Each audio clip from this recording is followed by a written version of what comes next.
چھٹیاں ہوں گی 10 جون سے لے کر 10 ستمبر تک، یہ تو کہہ سکتے ہیں، لیکن وہ چھٹیاں کم نہیں کر سکتے۔ اب خبر یہ آ رہی ہے کہ جسٹس یحییٰ خان صاحب نے چھٹیاں کم کر دی ہیں، 2 مہینے کر دی ہیں، اور اس کے بعد یہ بھی پابندی لگا دی ہے کہ ہر جج صرف 1 مہینہ چھٹی کر سکے گا، یعنی 2 مہینے ٹوٹل چھٹیوں کا ٹائم ہوگا، اور 1 مہینہ جو لگاتار جج چھٹی کر لے گا وہ واپس ڈیوٹی پر پہنچے گا، اور اگر اس کے پاس واپس اسلام آباد پہنچنے کا موقع نہیں ہے، وہ یہ نہیں پہنچ سکتا، تو اپنے جس علاقے میں ہے وہاں پر موجود سپریم کورٹ کی رجسٹری کے اندر 15 دن رہ کر مزید وہاں پر کیسز سنے گا، اس کے بعد اسے سپریم کورٹ واپس اسلام آباد پہنچنا ہوگا۔ یعنی کہ اگر آپ کہہ لیں کہ اپنے ہوم سٹیشن کے اوپر ایک جج نے رہنا ہے تو 1 مہینہ وداؤٹ ورک اور 15 دن ود ورک، یعنی کام سمیت ان کی چھٹی ہوگی۔ اب یہاں پر کچھ ججز کے اعتراضات بھی ہیں، لیکن حیران کن طور پر آئینی بینچ کے اندر مخصوص نشستوں کا کیس ہے۔ ایک تو جسٹس امین الدین خان صاحب جو ہے وہ حج پر جا رہے ہیں، اللہ تعالیٰ ان کی حج مبارک کرے، اتنی مبارک کرے، اتنا حج قبول کر لے کہ ان کے دل میں تمام تر برائیاں، شر اور جتنی بھی چیزیں ہیں نیگیٹو وہ تمام دور ہو جائیں، اور واپس وہ ایک بہترین عظیم جج بن کر لوٹیں۔ لیکن وہ حج پر جا رہے ہیں، حج سے واپسی ظاہر ہے پھر وہ آئینی بینچ چلائیں گے، اور اگر یہ بھی آئینی بینچ کا بھی اختیار دے دیا گیا ہے۔ چھٹیوں کی سیٹلمنٹ کچھ اس طرح سے بتائی جا رہی ہے کہ اگر جسٹس امین الدین خان کہیں گے کہ میں نے بیٹھ کر آئینی بینچ سننا ہے، اس کے اندر کیسز چلانے ہیں، تو پھر آئینی بینچ کے اندر موجود جو باقی ججز ہیں وہ چھٹیاں نہیں کر سکیں گے۔ بہرحال یہ ایک لمبی ڈیبیٹ ہے، لیکن ججز کے اوپر اب ایک طرح سے پابندیاں لگنا شروع ہو گئی ہیں جو پہلے شاید نہیں ہوا کرتی تھیں۔ اس کو کورٹ پیکنگ بھی کہہ سکتے ہیں، میچ فکسنگ بھی کہہ سکتے ہیں، کیونکہ بہت سارے معاملات ہیں اس طرح سے کہ یہ جو اس وقت حالات چل رہے ہیں اس میں 2 چیزیں بڑی اہم ہیں، آئینی بینچ ہو چاہے دوسری نارمل بینچز کے اندر ہو۔ آئینی بینچ کے اندر مخصوص نشستوں والا کیس ہے، ظاہر ہے مخصوص نشستوں کی جو بندر بانٹ ہے وہ دوبارہ ہونی ہے، اور وہ حکومت کو ہی جانی ہے، ایسا لگ رہا ہے۔ اگر حکومت کو جاتی ہیں تو سب سے آسان ترین طریقہ ہوگا اگلی 26ویں آئینی ترمیم 27ویں آئینی ترمیم کرنے کے لیے، کیونکہ پہلے جو کچھ ہوتا رہا تھا وہ 26ویں آئینی ترمیم کے لیے ہوا، اور اب جو کچھ ہو رہا ہے یقیناً یہ 27ویں آئینی ترمیم کے لیے۔ اور خبر اس میں آپ کو یہ دیتے چلے کہ 27ویں آئینی ترمیم اگر مخصوص نشستوں کو حکومتی جماعتوں کو دینے کے بعد کی جا سکی تو ٹھیک ہے، اگر اس میں کوئی رکاوٹ ہوئی تو پھر 3 مہینے یا 4 مہینے کے اندر جو 9 مئی کے کیسز میں فیصلے ہوں گے وہ سامنے آنا شروع ہو جائیں گے۔ اگر وہ فیصلے آتے ہیں تو بہت سے متعدد رہنما تحریک انصاف کے 9 مئی کے مقدمات میں نامزد ہیں، وہ سزا یافتہ ہو جائیں گے، سزا یافتہ ہونے کے بعد وہ نااہل ہو جائیں گے، اور اگر وہ نااہل ہو جاتے ہیں تو پھر آپ کو پتہ ہی ہے کہ پھر ضمنی انتخابات ہوں گے، اور ضمنی انتخابات میں بڑے پیمانے پر جب لوگوں کی نااہلیوں کے بعد ضمنی انتخابات ہوں گے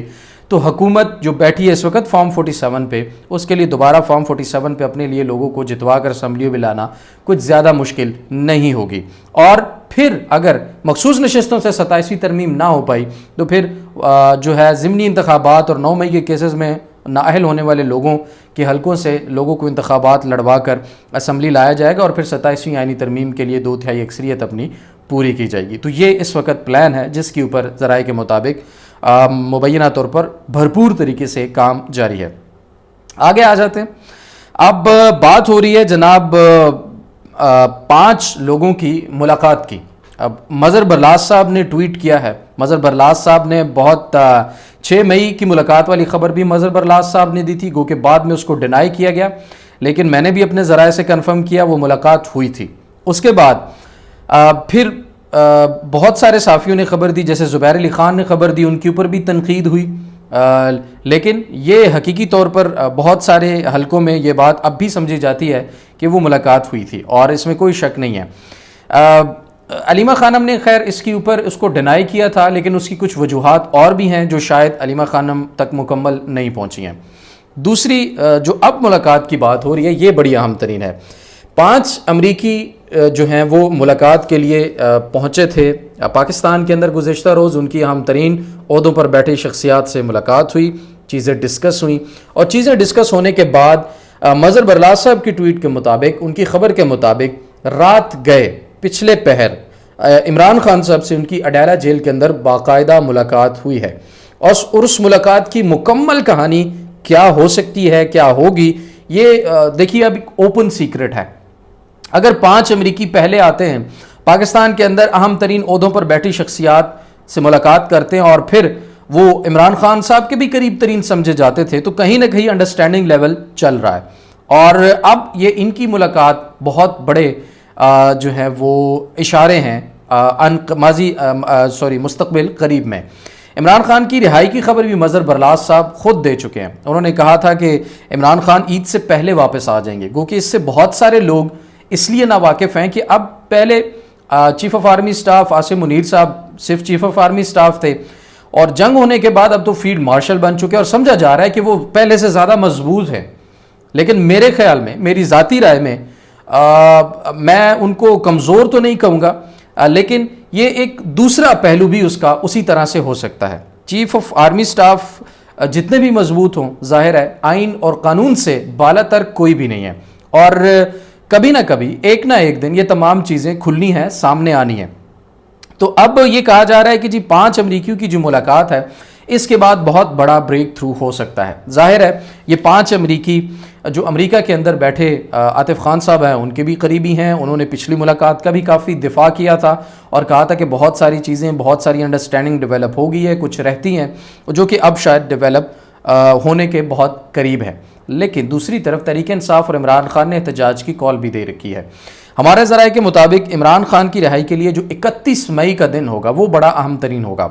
کیونکہ ذرائع کے مطابق 31 مئی کو تحریک انصاف سڑکیں گرم کرنا شروع کر دے گی، اور سب سے جو اہم ترین پوائنٹ ہے کے پی کے اور پنجاب کے بارڈر کے اوپر اٹک پل، وہاں پر ایک بہت بڑا دھرنا، اجتماع، جلوس، ریلی کسی بھی صورت میں ہو سکتا ہے، اور وہاں سے ایک بہت بڑا احتجاج جو ہے وہ پھر شروع ہونے کے امکانات ہیں۔